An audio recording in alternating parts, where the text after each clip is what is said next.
Starline English spout International স্কুলের আয়োজনে ১২তম পিঠা উৎসব শুরু হয়েছে।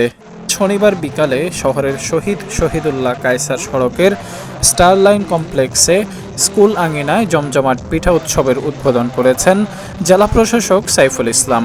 উদ্বোধনের পূর্বেই দর্শনার্থীদের উপচে পড়া ভিড় ছিল লক্ষণীয়। জেলা প্রশাসক সাইফুল ইসলাম বলেন, বাচ্চাদের উৎসাহিত করার জন্য এ সমস্ত অনুষ্ঠানে এই ধরনের কার্যক্রমে অংশগ্রহণ করি। শিক্ষা প্রতিষ্ঠানে সুষ্ঠু সংস্কৃতি চর্চা হোক, সুষ্ঠু খেলাধুলার চর্চা হোক, সেটা আমরা চাই। এই মাস ভাষার মাস। জাতীয় জীবনে এটি একটি গুরুত্বপূর্ণ মাস।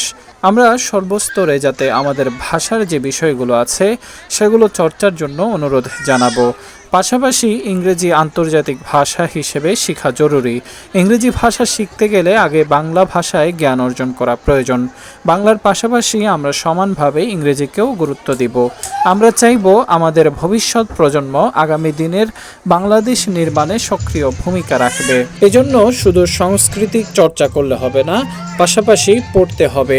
পড়াশোনার বিকল্প নেই। স্টার গ্রুপের ভাইস চেয়ারম্যান জাফর উদ্দিনের সভাপতিত্বে অনুষ্ঠানে অতিথি ছিলেন স্থানীয় সরকার বিভাগের উপপরিচালক ও ফেনী পৌরসভার প্রশাসক গোলাম মোহাম্মদ বাতেন, অতিরিক্ত জেলা ম্যাজিস্ট্রেট মঞ্জুর আহসান, ফেনী আঞ্চলিক পাসপোর্ট অফিসের উপপরিচালক রতিকা সরকার, সদর উপজেলা সহকারী কমিশনার সজীব তালুকদার, কবি মঞ্জুর তাজিম, ফায়ার সার্ভিসের উপসহকারী পরিচালক Harunur Rashid Pasha, Feni chamber of commerce and ইন্ডাস্ট্রির সিনিয়র সহসভাপতি আবুল কাশেম, পরিচালক গোলাম মাওলা, তাজুল ইসলাম ভুঁইয়া, স্টারলাইন গ্রুপের পরিচালক মাহমুদুল হক চৌধুরী মনির সহ বিশিষ্ট ব্যক্তিবর্গ।